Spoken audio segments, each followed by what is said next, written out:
नमस्कार।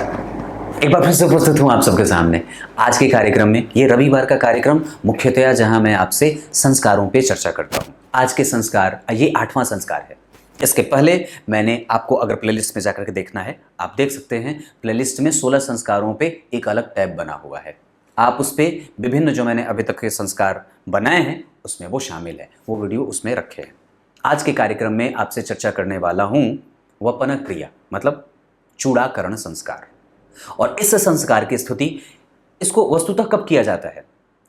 बच्चा जब 3 वर्ष का हो जाए, 5 वर्ष का हो जाए या 7 वर्ष का हो जाए तो इस संस्कार की आवश्यकता होती है। और उसी वक्त पे एक तयशुदा, एक अच्छे समय पे, जहां शुभ वार हो, शुभ नक्षत्र बीत रहे हो, शुभ तिथि हो और शुभ माह हो, इस पे चर्चा आगे करूंगा।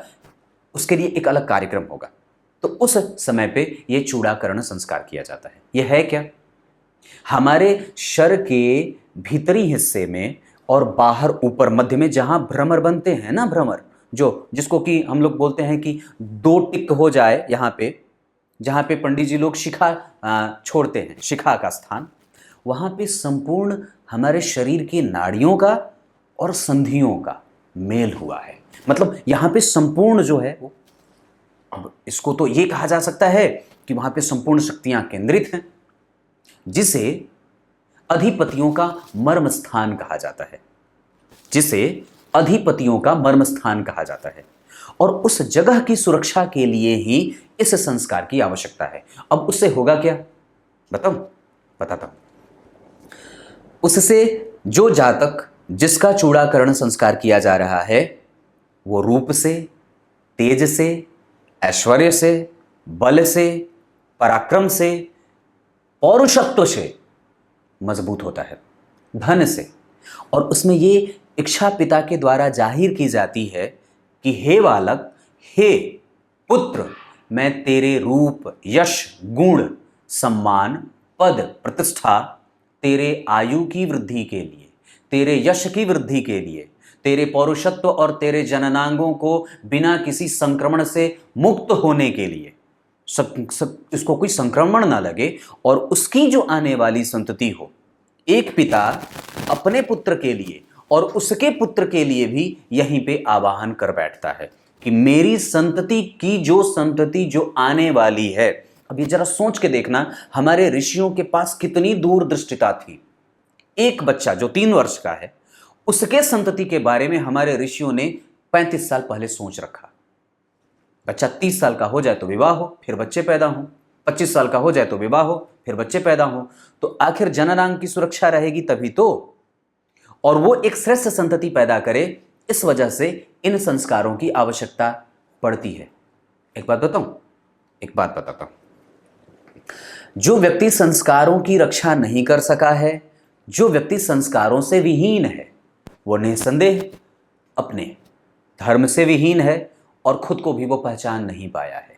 और अगर वो गरीबी को प्राप्त कर रहा है, अगर वो निर्धनता को प्राप्त कर रहा है, तो उसमें आश्चर्य नहीं करना चाहिए। और निसंदेह उसकी स्थिति इसी को प्राप्त करने वाली होती है, पक्की बात है। अब इसको करते कैसे हैं? बच्चे को खूब अच्छे तरीके से बिठा दिया आसन पे। जो बेहतर नाई हो, जो बाल काटने वाले लोग होते हैं, वो जो बेहतर हो, मतलब जो अच्छा हो, उसको बुला करके बच्चे को बिठा दिया पिता की गोद में या माता की गोद में, बिठा करके पूरब दिशा की तरफ उसका प्रभाव रख दिया, मतलब वो पूरब दिशा की तरफ बैठ जाए। और उसके बाद बच्चे का शरमुंडन करा जाता है 3रे, 5वें या 7वें वर्ष में। और बाल कटाने के बाद जब बाल हट जाए तो दही और मक्खन का लेप लगा करके उसे स्नान कराया जाता है। और ये मंत्र पढ़ा जाता है।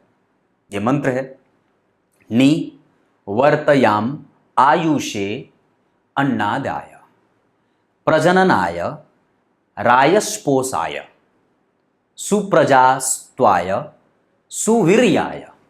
यही मंत्र पढ़ा जाता है।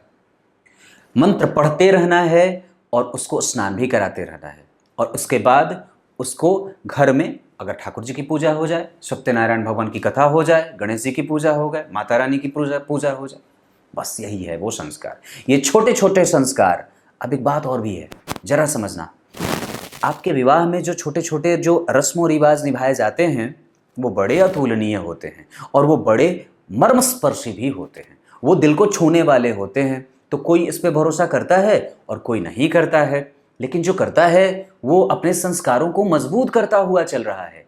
इसीलिए विवाहों में इन छोटे छोटे रस्मों पे हमें भरोसा करना चाहिए और उन्हें निभाने का व्रत लेना चाहिए और उन्हें छोड़ना नहीं चाहिए। बस इतनी सी बात है। ये संस्कार बड़े आवश्यक हैं। इसके बिना अपने बच्चे को आगे ना बढ़ने दो और इसके किए बिना अपने बच्चों से आप कुछ बेहतर की अपेक्षा और इच्छा भी नहीं रख सकते। हो सकता है उसके पास धन ज़्यादा हो सकता है उसके पास सुविधाएं ज़्यादा हो सकता है वो बड़ा व्यक्ति बन जाए, पर निस्संदेह वो संस्कार से विहीन भी तो है। समझने की बात है। तब तक के लिए इजाज़त दीजिए। अब किसी और दिन कल के कार्यक्रम में उपस्थित होंगे आप सबके सामने। तब तक के लिए बहुत बहुत नमस्कार।